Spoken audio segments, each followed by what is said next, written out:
നമസ്കാരം. കൂത്താട്ടുകുളം മിഷനിലേക്കും സ്വാഗതം. കാർഷിക മേഖലയിൽ പുതിയ നവീന മാതൃകയിലൂടെ വരുമാനം കണ്ടെത്തി വിജയം കൊയ്യുകയാണ് കൂത്താട്ടുകുളം ടൗണിലെ പ്രമുഖ വ്യാപാരിയും മികച്ച കർഷകനുമായ ചെറിയാൻ തിരുവിളക്കിൽ. ഇതാണ് എൻ്റെ ഈ തോട്ടം. ഒരു 8 ഏക്കർ സ്ഥലവും എൻ്റെ വീടും ഇതും എല്ലാം കൂടെയാണ് ഞങ്ങൾ കിടക്കുന്നത്. റബ്ബർ കൃഷിയോടൊപ്പം ഇടവിളയായി കാപ്പി കൃഷി നടത്തി വിളവെടുപ്പ് നടത്തിയപ്പോൾ തൻ്റെ പരീക്ഷണം വിജയകരമായതിൻ്റെ സന്തോഷത്തിൻ്റെ നിറവിലാണ് ബിസിനസ്സുകാരൻ കൂടിയായ ചെറിയാൻ. കഴിഞ്ഞ കൊല്ലം എനിക്ക് ഒരുമാതിരി നല്ല ആദായം കിട്ടി കേട്ടോ. അത് 220 രൂപയ്ക്ക് എനിക്ക് വിൽക്കാൻ പറ്റി.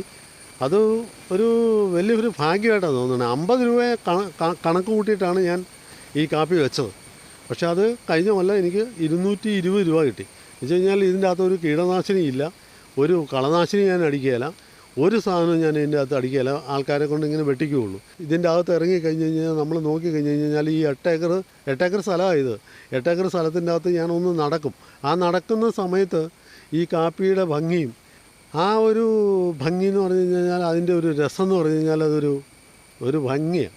പൊതുവെ റബ്ബറിനകത്ത് അനുബന്ധ കൃഷികൾ നടത്തുവാൻ കർഷകർ മടിക്കുകയാണ് പതിവ്. ഈ റബ്ബർ നമുക്ക് ലാഭകരമല്ലാന്ന് തോന്നിക്കഴിഞ്ഞ് കഴിഞ്ഞപ്പോഴത്തേക്കും ഈ ഇത്രയും വേസ്റ്റായിട്ട് കിടക്കുന്ന സ്ഥലമില്ലേ, അത് വേണ്ട, അത് എന്തിനാ നമ്മൾ വെറുതെ കളയണ്ടല്ലോ എന്ന് കരുതിയാണ് കാപ്പി വെച്ചേക്കുന്നത്.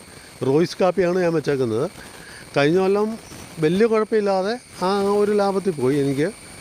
പിന്നെ ഈ ആണ്ടിലൊന്നും ഉണ്ടായില്ല. എന്ന് വെച്ച് കഴിഞ്ഞാൽ കാലാവസ്ഥാ വ്യതിയാനത്തിൻ്റെ ഒരു പ്രശ്നമാണ്. പിന്നെ കാപ്പി വെക്കാനുള്ളൊരു സാഹചര്യം എനിക്കുണ്ടായ എന്താണെന്ന് വെച്ച് കഴിഞ്ഞാൽ നമ്മുടെ ഈ ഇട കിടക്കുന്ന ഈ റബ്ബറിൻ്റെ ഇടയില്ല, അത് വെറുതെ പോവുകയാണ്.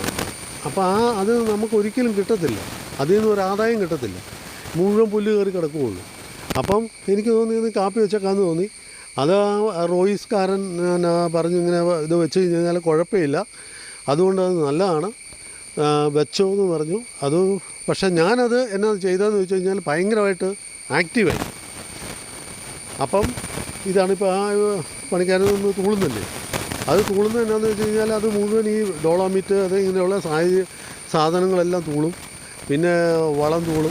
കഴിഞ്ഞ കൊല്ലമൊക്കെ എനിക്കൊരു 500 കിലോ ഒക്കെ കിട്ടിയിട്ടുണ്ട്. പിന്നെ അത് തന്നെയല്ലേ, നമുക്കിവിടെ ഒത്തിരി പേർക്ക് ഒരു പണി കൊടുക്കാനും പറ്റുന്നുണ്ട്. നാണ്യവിളകളോടൊപ്പം മറ്റ് കൃഷികളോടൊപ്പവും പരീക്ഷണാർത്ഥം ചെയ്യുന്ന ഈ കൃഷി സമ്പ്രദായം മറ്റുള്ള കൃഷിക്കാർക്കും മാതൃകയാക്കാവുന്നതാണ്.